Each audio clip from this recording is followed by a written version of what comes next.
Welcome back to the playlist on the amino acids and their derivatives. In previous videos, what we looked at is the biosynthesis of this guy right here, which is serotonin. And serotonin is a neurotransmitter and a hormone in some cases. And it's synthesized primarily by cells of the Raf nucleus in the brain. There are certain intestinal cells that synthesize serotonin. And also some blood cells also synthesize it as used for a vasoconstrictor. Okay, so serotonin is widely used, not just in the brain. Serotonin is certainly correlated with good mood. It actually elevates mood. That's why selective serotonin reuptake inhibitors tend to alleviate symptoms of depression. And also it's correlated with sleep regulation, and its metabolite melatonin actually help promote sleep. So this is it has this area in sleep and so forth. Okay, but what we're going to do in this video is we're going to look at the catabolic pathway and show how you actually get rid of serotonin. And here's the idea behind serotonin and various other neurotransmitters. One thing that we're going to find that's sort of constant within this area of metabolism is we have several ways that sort of get rid of these drugs and neurotransmitters and hormones and so forth. The first way is metabolism by cytochrome P450 enzymes. So P450s are enzymes, and they're typically designated with this three-letter code CYP, CYP, and then there's some numerical and letter designation after that to identify the various type of P450 enzyme that you're talking about. And there are countless numbers of cytochrome P450, so you have to designate which one it is. But in any case, this is one way that you increase the polarity of the molecule, because what these enzymes do is they hydroxylate. Okay, so these are hydroxylases. Some of them epoxidate, and then you'll of course use epoxide hydrolase to generate trans 1,2-diols. But in any case, when you hydroxylate the molecule, you increase its polarity slightly. Okay, and you typically do that on a carbon atom. Another way that you can help get rid of these molecules is you can sulfate them. And this is catalyzed by sulfotransferases.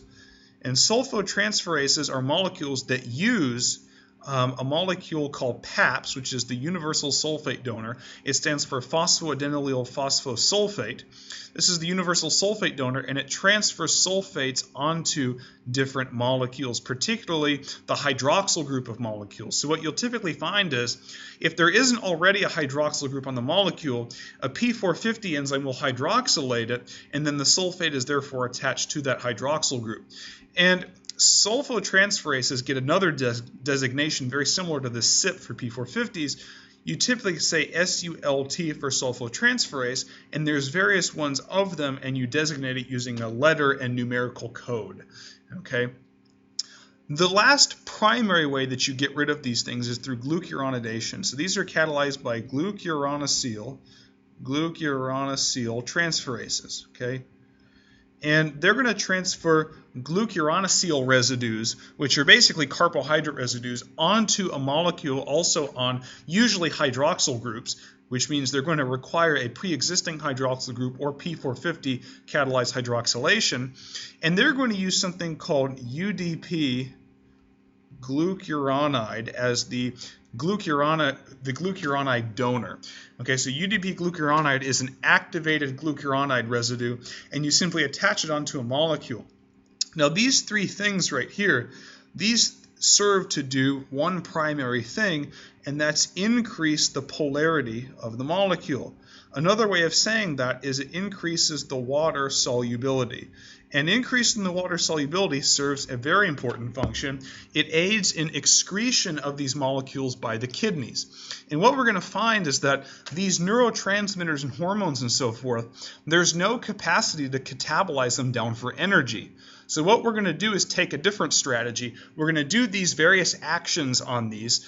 We may have to do some oxidation, some reductions, but we're going to create handles by which we can use sulfotransferases, glucuronyl transferases. We're going to increase their polarity, and then we're going to excrete them by the kidneys. So what we're going to do in this video is we're going to look at some mechanism and look at some ways that we can actually excrete these molecules. So like I said, what we have right here, this is the molecule serotonin.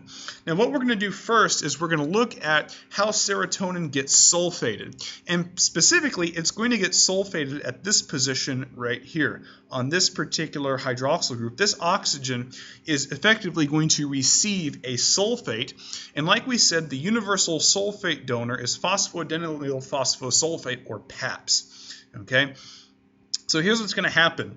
In this mechanism, and since I already used yellow, I'm going to do the mechanistic steps in red.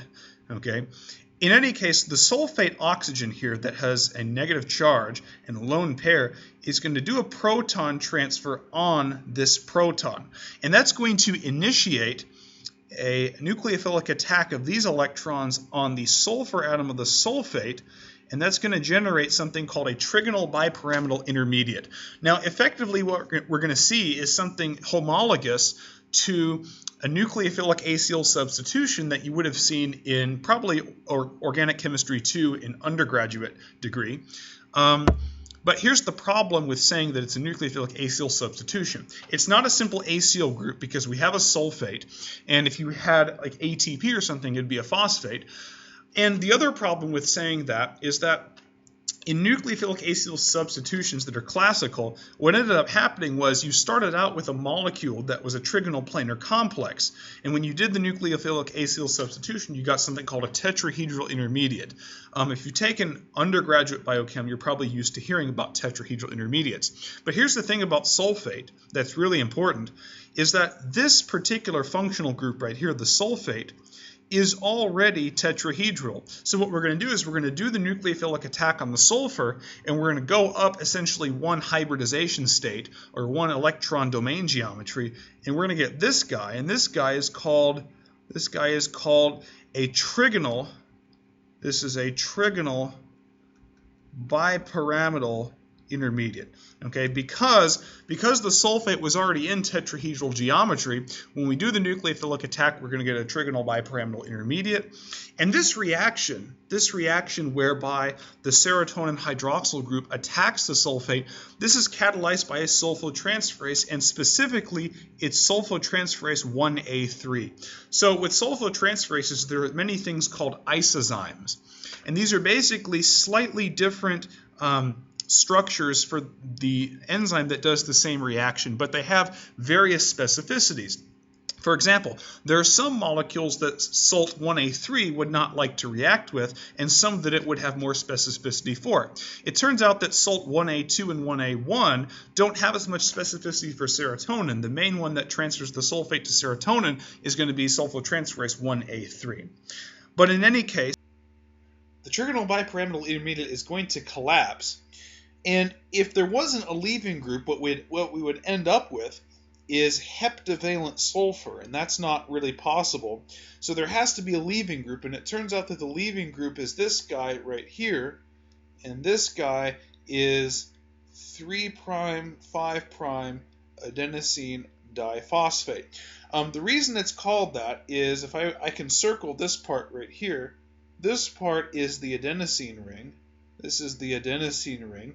And then there's going to be a 3' phosphate and a 5' phosphate. And I can number these ribose carbons. This is 1', 2', 3', 4', and 5'. So the leaving group is going to be 3', 5' ADP. Okay? And what you end up with is, once the trigonal bipyramidal intermediate collapses back down, you get this molecule right here, and this is serotonin sulfate. And I denoted that the sulfate is on the 5O position. So this right here, this is the sulfate group that was transferred. And what I can even do is, I've already drawn the dipole moments here, but what I can do further than that is I can actually indicate partial charges. Let me do that in light blue. So this oxygen, if the electronegativity is higher for the oxygen than the sulfur, which it is, there will be a net dipole moment towards the oxygen, giving this guy a partial negative. This oxygen will have a partial negative. This one will as well. So will this one. This proton will have a partial positive. And then this sulfur will have a pretty big partial positive as well. So overall, what this shows is that the sulfate adds an incredible polarity to the molecule. In any case, it makes it charged, and that increases its solubility in the blood. and allows it to be more easily excreted by the kidneys. Because the ultimate goal of excretion of whether it's a drug or a neurotransmitter, the ultimate goal is you've got to increase its polarity somehow. That can be achieved through hydroxylation, sulfotransfer, and glucuronidation, but in any case, in this case, it's done through sulfation. Okay, so now what we're going to do is we're going to move on to another topic, which is another pathway for serotonin catabolism. In the next few steps, we're actually not going to look at mechanisms so much. You can go back to other videos and look at those mechanisms. We have those available. But we're just going to look at the pathways here so you can get a basic understanding. Okay? If we go downwards, what we can actually do is we can oxidize serotonin into an aldehyde, and that creates a synthetic tool by which we can reduce the aldehyde to an alcohol or oxidize it up to a carboxylate. And the enzyme that catalyzes this reaction right here, this is called serotonin oxidase. And serotonin oxidase is a specific name for monoamine oxidase A. Monoamine oxidase A is one of the monoamine oxidases. It's part of the A and B isozyme family. And it specifically has specificity for serotonin. And of course, it has varying other specificities for things like epinephrine, dopamine, and so forth. But it specifically reacts with serotonin. And what it's going to do is it's going to take this amine right here and oxidize it into an aldehyde. Now, we're not going to go into the hardcore mechanism of how that happens. It's actually very complicated, and if you actually go to the Shift Base playlist, you can actually find out how it works, how monoamine oxidases work. But here's sort of the general gist of it. So what you'll have in all of these cases is you'll have this amine right here, and you'll have an R group as designated right here by this boxed R. Okay? And by the way, these enzymes, these monoamine oxidases and so forth, these belong to a class of enzymes called copper-dependent alkyl amine oxidases. So monoamine oxidase is a member of the copper-dependent alkylamine oxidases. And where does it derive that name from? Well, it derives its name from the fact that you have this amine right here, this NH3+, and it has an R group on it, which is designated by an alkyl naming system. So it's an alkyl amine, and then you oxidize this. Well, let's look at how you oxidize it. Well, what's essentially going to happen is you're going to effectively lose 2 electrons and 2 hydrogens, okay? And what you're going to end up getting is a Schiff base. Okay, this right here is a special kind of Schiff base. It's a protonated Schiff base. If this just had 1 hydrogen, and this nitrogen had 1 hydrogen, you would designate it just a simple Schiff base. But because it's protonated, it's called a protonated Schiff base. And protonated Schiff bases have this tremendous capability to act as electrophiles. And let me circle the highly electrophilic atom. It's this carbon right here. So what ends up happening through these enzymes is water will come in here, and it will perform a Schiff base hydrolysis effectively by attacking this carbon. Okay, we won't go into the hardcore mechanism of how that works, but when you do a Schiff base hydrolysis, particularly of a protonated Schiff base, what you end up getting is you effectively take this Schiff base and replace it with an aldehyde. Okay, so this is the general mechanism of the oxidation of an alkylamine into an alkyl aldehyde. Okay, and that's effectively what serotonin oxidase does, and it's what all monoamine oxidases do. So what we should expect to see in the next structure, which is shown right here, is we should expect to see an aldehyde, and we do. Okay, so this molecule right here is called hydroxyindole acetaldehyde. Let me write that down. This is called hydroxyindole, one word, acetaldehyde. And you have to make sure to put it as one word to designate that the acetaldehyde group is actually physically covalently bonded to the hydroxyindole. Okay, and just a friendly reminder, this component right here that I'm circling, this is the hydroxyindole. If we wanted to separate out the hydroxyl group, I'll do that in orange, we would do this. So this part that's bounded by, I'm going to do this in orange, the part that's bounded by this orange line, that's the indole ring, and then the hydroxyl group is added onto that. If we wanted to be very specific, we could say this is 5-hydroxyindole acetaldehyde. Okay, now 5-hydroxyindyl acetaldehyde has several fates. Okay, number one, the aldehyde can be oxidized into a carboxylate. Let's look at that now. Okay, so this is the first fate of it, and this is catalyzed by one of the aldehyde dehydrogenases. And as you would expect from an aldehyde dehydrogenase, let's look at the general gist of what happens. So what ends up happening with any aldehyde dehydrogenase is you start with an aldehyde, and then what you should expect to see at the end is a carboxylate. You'll initially get a carboxylic acid, but it will quickly do a proton exchange with solution and generate a carboxylate. Okay, so this is the general mechanism of what I'll say is an aldehyde dehydrogenase. And in general, these enzymes use NAD+ to do the oxidation, but some of them, in a few cases, can actually use NADP+. So it's not a hard and fast rule, but this particular one that oxidizes 5-hydroxyindyl acetaldehyde uses NAD+. Okay, and what you should get at the end is you can put a 5 here. This will be 5-hydroxyindyl acetate. Okay, if we were to circle the 5-hydroxyindyl group, it's this. This is the 5-hydroxyindyl, and let me bound the acetate group in green. So this group right here, this is the acetate group. So therefore, you call this compound 5-hydroxyindyl acetate. This molecule right here could potentially get sulfated at this position right here, but it's effectively able to be excreted at this point. The whole idea with these pathways is you have to have some way to inactivate serotonin. The more you do these reactions, the more inactivated it becomes. And part of the reason for that is because this amine right here that's part of serotonin, you could imagine is very critical for it binding to serotonin receptors. So the first step is get rid of the amine to terminate the response, and you get rid of it by oxidizing it into an aldehyde. That will, for the most part, terminate the serotonin response, but then oxidizing it further into a carboxylate really guarantees that the response is dead. Okay. So that's catalyzed by an aldehyde dehydrogenase. The next thing we're going to look at is what's thought to be a spontaneous reaction. And just so you know, when you're talking about spontaneous in a thermodynamic point of view, what you're talking about is a reaction that has a negative delta G associated with it. But when we're in a pathway and we say a reaction is spontaneous, very loosely, what we really mean is that it's thought to be non-enzymatic. Okay, so there's no enzyme required for this following transformation, but what effectively you need for this reaction is you need L-cysteine, which would be floating around, and it basically is going to kick off water.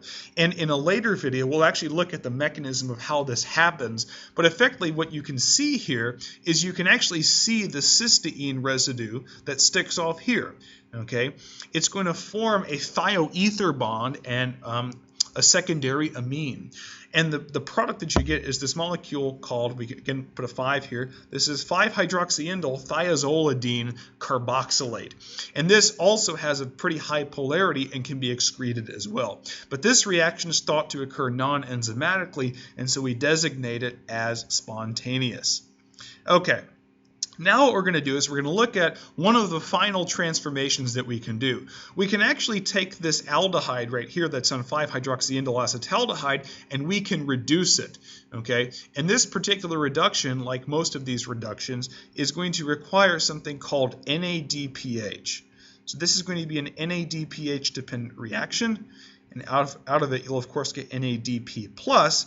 And what it effectively does is it takes this aldehyde, and I'll circle the aldehyde in red so you can see it, this aldehyde right here, and it reduces it using reducing equivalents of NADPH into an alcohol, a primary alcohol as shown right here. Now, this primary alcohol, as we noted, like for example, when we looked at the original sulfotransferase, we took the alcohol that was already on the indole ring and we attached a sulfate to it. In the next video, what we're actually going to find is you can essentially do the same thing here. You can take the hydroxyl group, attach a sulfate to it, but what you can also do that's very interesting is you can attach a glucuronyl residue to it as well. So the sulfate can be attached, increasing its polarity. The glucuronyl residue can be attached, again increasing its polarity, and this is going to aid in its excretion. But in any case, this molecule right here, this is called 5-hydroxytryptophan. 5-hydroxytryptophan. And it derives its name from the fact that, again, there is, I'll do this in light blue, there's a hydroxyl group here, and then this moiety right here, which I'll do in gray, this right here, this is called tryptophal. So this right here, this is the tryptophal that we denote in the name. So 5-hydroxytryptophal, and this of course has several fates. It can be sulfated or glucuronidated, and this aids in its excretion by the kidneys. Okay, so I hope this video gave you a little bit of intuition on the first part of serotonin catabolism. We're going to finish it up in the next video and sort of look at the mechanism of how that occurs. See you in the next video.